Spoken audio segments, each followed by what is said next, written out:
Hello guys, ഭ്രാന്തിന്റെ പുതിയൊരു വീഡിയോയിലേക്ക് എല്ലാവർക്കും സ്വാഗതം. ഇന്നത്തെ വീഡിയോ എന്ന് പറഞ്ഞാൽ അറിയാം, ഇന്നലത്തെ കളി നെതർലാൻഡുമായിട്ടുള്ള മാച്ചിൽ ഇന്ത്യ 17 റൺസിന്റെ വിജയം കരസ്ഥമാക്കിയിരിക്കുന്നു.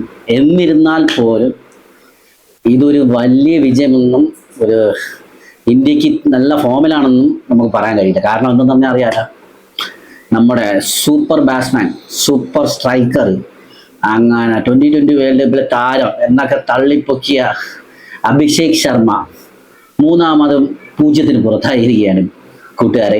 തീർച്ചയായും ഇത് ഒരു വല്ലാത്ത അഭിഷേക് ശർമ്മയുടെ ഒരു 8 കളി നിരത്തി ഒരു 8 കളി എടുത്തു കഴിഞ്ഞാൽ അതിൽ 5 ഡക്കാണ് അഭിഷേക് ശർമ്മ.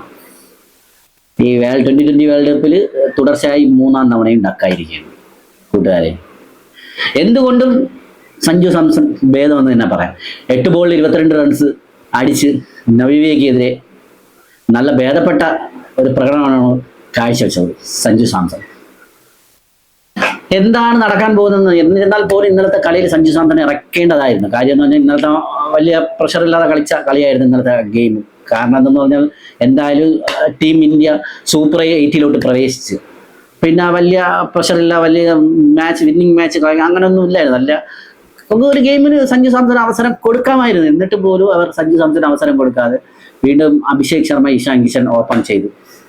അങ്ങനെ ആര്യൻ ദത്തെറിഞ്ഞ ആദ്യത്തെ 2 ബോളും അഭിഷേക് ശർമ്മ കൊട്ടി.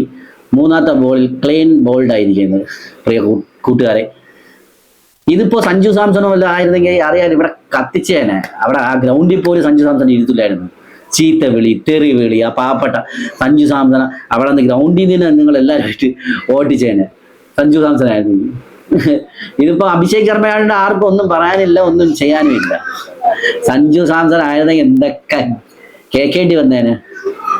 എന്നിരുന്നാൽ പോലും അഭിഷേക് ശർമ്മയെ ടീമിൽ നിന്ന് മാറ്റൂല, തീർച്ചയായിട്ടും ടീമിൽ ഉൾപ്പെടുത്തും. നമ്മളെ ഒന്നുമില്ലെങ്കിൽ നമ്മൾ 1-ാം റാങ്ക് ബാറ്റ്സ്മാനാണ്. 2020 ഗെയിമിലെ 1-ാം റാങ്ക് ബാറ്റ്സ്മാനെ ഒരിക്കലും ഇന്ത്യ തഴഞ്ഞിട്ട് മറ്റൊരു ഓപ്പണറെ ചൂസ് ചെയ്യില്ലെന്നതിന് എൻ്റെ 100% നിഗമനം. എന്നിരുന്നാൽ പോലും സഞ്ജു സാംസൺ ഒരു അവസരം കൊടുക്കാം എന്ന് പലപ്പോഴായി നമുക്ക് തോന്നിയിട്ടുണ്ട്. എനിക്കും തോന്നിയിട്ടുണ്ട് സഞ്ജു സാംസൺ ഒരു അവസരം കൊടുത്തേ പറ്റുമായിരുന്നു. ഇന്നലത്തെ കളിയെ നമ്മൾ ശ്രദ്ധിച്ചു കഴിഞ്ഞാൽ നമുക്കറിയാൻ പറ്റുമല്ലോ. കാര്യം എന്ന് പറഞ്ഞാൽ ഇന്നലത്തെ കളി തന്നെ ഡൂംബെ കളിച്ചില്ലായിരുന്നെങ്കിൽ ആലോചിച്ച് നോക്കിയാൽ കളിയിൽ എനിക്ക് സത്യം പറഞ്ഞാൽ തിലക് വർമ്മയുടെ ബാറ്റിംഗ് കണ്ടു കഴിഞ്ഞാൽ അയ്യോ കോട്ടി അവനെ ഒരു തോണി എടുത്ത് കൊടുഞ്ഞാൽ അവൻ തുഴയാൻ പറയാം. ഭയങ്കര പെർഫോമൻസ് ബാറ്റ്സ്മാൻ എന്നൊക്കെ പറഞ്ഞ ഇത്ര അണ്ടർ പ്രഷർ നിന്നിട്ട് പോലും സഞ്ജു സാംസൺ കിട്ടിയ ആ ഒറ്റ കളിയിൽ കിട്ടിയ അവസരം 8 ബോൾ 22 റൺ. അവൻ വേണമെങ്കിൽ സഞ്ജു സാംസൺ കൊട്ടി കളിക്കായിരുന്നു, കൊട്ടി തുഴഞ്ഞ് 30 റൺ 40 റൺ അടിച്ച് അങ്ങനെ കളിക്കായിരുന്നു. പക്ഷേ സഞ്ജു സാംസൺ അങ്ങനെ ചെയ്തില്ലല്ലോ.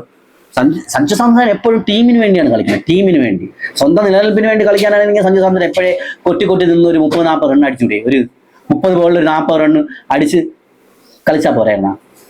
പക്ഷേ പുള്ളി സ്വന്തം നിലനിൽപ്പല്ല നോക്കുന്നത്. പുള്ളി എപ്പോഴും ടീമിനാണ് പ്രാധാന്യം കൊടുക്കുക, ഇന്ത്യക്കാണ് പ്രാധാന്യം കൊടുക്കുന്നത്. സഞ്ജു സാംസൺ ഉണ്ടോ ഇല്ലയോ, അണ്ടർ പ്രഷറിൽ നിൽക്കുകയോ, ഫോമിലില്ലാതിരിക്കുക, എന്ത് തന്നെ ആയിരുന്നാൽ പോലും പുള്ളിയുടെ പുള്ളി നല്ല രീതിയിൽ കളിക്കും. ഇപ്പം വിക്കറ്റ് ആയിരുന്നാൽ പോലും ബോളൊന്നും വേസ്റ്റ് ആക്കാതെ നല്ല രീതിയിൽ വിക്കറ്റ് ആയിരുന്നു പോകും. എന്തായിരുന്നാലും ഞാൻ പറയുന്നത് തിലക് വർമ്മേനെ പുറത്തിരുത്തുക, അവിടെ സഞ്ജു സാംസൺ അവസരം കൊടുക്കുക. തിലക് വർമ്മേനെ പുറത്തിരുത്തിയിട്ട് സഞ്ജു സാംസൺ അവസരം. തിലക് വർമ്മ സ്പിന്ന് കളിക്കാൻ, തിലക് വർമ്മയുടെ ബാറ്റിംഗ് കാണുമ്പോൾ തന്നെ ഒരു വല്ലാത്തൊരു ഇതായിരുന്നു. തിലക് വർമ്മ തിരിച്ച് ഫോമിലോട്ട് എത്തിയിട്ടില്ലെന്നാണ് ഞാൻ പറയുന്നത്. ആ ഏഷ്യ കപ്പ് ഫൈനലിൽ കളിച്ചതിന് ശേഷം ഇതുവരെ തിലക് വർമ്മ തിരിച്ച് ഫോമിലോട്ട് എത്തിയിട്ടില്ല. സഞ്ജു സാംസൺ ഇല്ലെങ്കിൽ സഞ്ജു സാംസൺ ആ സമയത്ത് സഞ്ജു സാംസൺ ആകട്ടെ, സ്പിന്നിന് നല്ല രീതിയിൽ കളിക്കുന്ന ആളാണ് സഞ്ജു സാംസൺ ആണെങ്കിൽ കളിക്കട്ടെ. ഇനി എന്ത് തന്നെ ആയിരുന്നാലും ഇതൊന്നും നടക്കില്ല. നമ്മൾ പറയുന്നതൊന്നും നടക്കാൻ പോകുന്നില്ല. നമ്മൾ പറയുന്നതെല്ലാം നടക്കുമെങ്കിൽ കഴിഞ്ഞ മാച്ചിൽ ഗംഭീർ സൂര്യകുമാർ യാദവ് പറഞ്ഞ് ഇത് സഞ്ജു സാംസൺ ഇറക്കുമെന്ന്. എന്നിട്ട് സഞ്ജു സാംസൺ ഇറക്കിയില്ല. നമ്മൾ പറയാൻ നടക്കൂല. ഇവര് ഓരോ കാര്യങ്ങളും ഓരോ സമയത്തും ഓരോ രീതിയിലാണ് പറയുന്നത്. എന്തായിരുന്നാലും അടുത്ത മാച്ചിൽ സൂപ്പർ 8 ഫെബ്രുവരി 22-ാം തീയതി നടക്കുന്ന മാച്ചിൽ എന്തായിരുന്നാലും കാണൂല, സഞ്ജു സാംസൺ കാണൂല. അപ്പൊ അവരവിടെ അഭിഷേക് ശർമ്മ, തിലക് വർമ്മയൊക്കെ ആയിരിക്കും. എന്തുകൊണ്ടായിരുന്നാലും ഇതൊരു ന്യായമില്ലാത്ത വാദമായി പോയിരുന്നു. സഞ്ജു സാംസൺ ഒരു അവസരം കൂടി കൊടുക്കാം എന്ന് കൊടുക്കണം, തീർച്ചയായിട്ടും കൊടുക്കണം. സഞ്ജു സാംസൺ ഒരു അവസരം കൂടി കൊടുക്കണം. ഒന്നാമത്തെ കാര്യം, സഞ്ജു സാംസൺ നല്ല ടച്ചിൽ നിൽക്കുന്ന സമയമാണ്. ഇപ്പൊ നല്ല രീതിയിൽ ഫോം ചെയ്യാൻ വേണ്ടി നല്ല ടച്ചിൽ നിൽക്കുന്ന സമയത്താണ്. ഇപ്പോൾ തന്നെ നമുക്ക് ഒരു അവസരം കൊടുത്തിരുന്നെങ്കിൽ, നെതർലാൻഡിനോട് അവസരം കൊടുത്തിരുന്നെങ്കിൽ ആ ഫോം വീണ്ടെടുത്തേനെ, നല്ല രീതിയിൽ ഫോം വീണ്ടെടുത്തേനെ. എന്തായിരുന്നാലും അഭിഷേക് ശർമ്മ അടുത്ത കളി എന്താവും എന്നറിയില്ല. പക്ഷേ അഭിഷേക് ശർമ്മ തിരിച്ച് ഫോമിലോട്ട് തന്നെ വരണം എന്നാണ് എൻ്റെ അഭിപ്രായം. കാര്യം എന്ന് പറഞ്ഞാൽ ഇത്രയും സ്റ്റാർ പ്ലെയർ എല്ലാവരും പ്രവചിച്ചിട്ട് 2020 വേൾഡ് കപ്പ് തുടങ്ങുന്ന മുമ്പേ എല്ലാവരും ഓൾമോസ്റ്റ് എല്ലാ പ്ലേയേഴ്സും പ്രവചിച്ച ഒരേ ഒരാൾ അഭിഷേക് ശർമ്മയാണ്. 2020 താരോദയം എന്നൊക്കെ പറഞ്ഞ് എല്ലാവരും പ്രവചിച്ച ആളാണ്. എന്നിട്ട് അഭിഷേക് ശർമ്മയ്ക്ക് ഈ ഗതി. അപ്പോഴാണ് നിങ്ങൾ ആലോചിക്കേണ്ടത്, ഇത് ഒരു പ്ലെയറിന് മാത്രമല്ല, എല്ലാ പ്ലേയേഴ്സിനും ഈ ഒരു സിറ്റുവേഷനിലൂടെ കടന്നു പോകും. അത് ഇനി അഭിഷേക് ശർമ്മ ആവട്ടെ, ഇഷാൻ കിഷൻ ആവട്ടെ, സഞ്ജു സാംസൺ ആവട്ടെ, എല്ലാവരും ഇതേ സിറ്റുവേഷനിൽ കടന്നു പോകും. അപ്പോഴും അവിടെ നീതികേട് എപ്പോഴും വരുന്നത് സഞ്ജു സാംസന് വേണ്ടി മാത്രമായിരിക്കും, വേറെ ആർക്കും വരില്ല. കാര്യം അവരെല്ലാം നോർത്തിലുള്ളവരാണല്ലോ. അതുകൊണ്ട് അവർക്ക് ഒരു നീതികേട് 5 ഗോൾ ഉണ്ടാക്കും, 10 ഗോൾ ഉണ്ടാക്കാനല്ല അവർക്കൊരു കുഴപ്പമില്ല. അവർ ടീമിൽ അന്നും കാണുന്നതാണ്.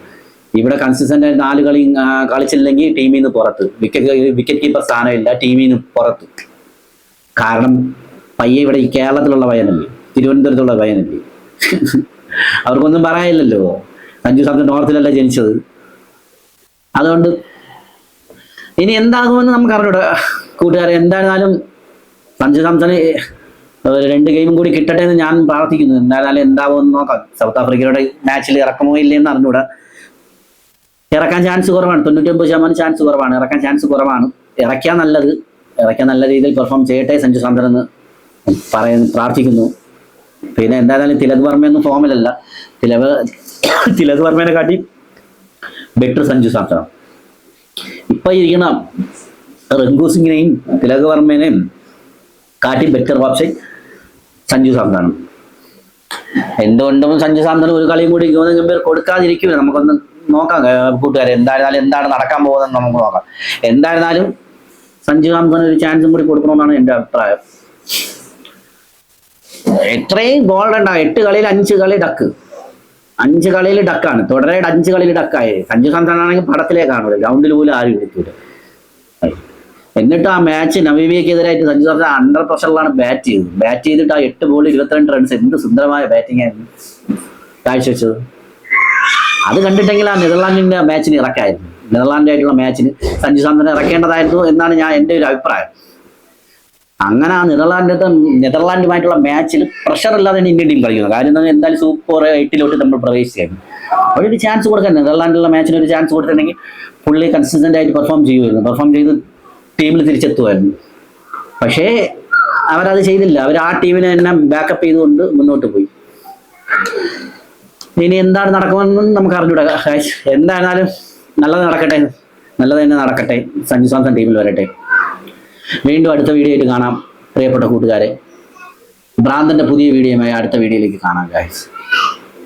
ബൈ ഫ്രം ഭ്രാന്തൻ.